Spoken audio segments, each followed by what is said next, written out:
Pagdalasan mo po ang aming bayan. Nawa ang unang araw ng taon ay magbigay sa amin ng bagong pag-asa at pananaw sa buhay.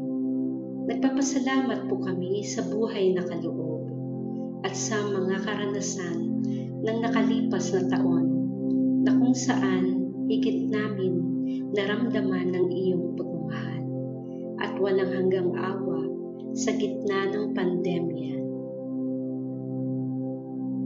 Kahit maraming buhay ang nasawi at nalagay sa panganib, nangingibabaw pa rin ang taos-puso naming pasasalamat sa iyo, O mahabaging Diyos, sapagkat kami ay patuloy mong dinamayan sa lahat ng oras at pangangailangan.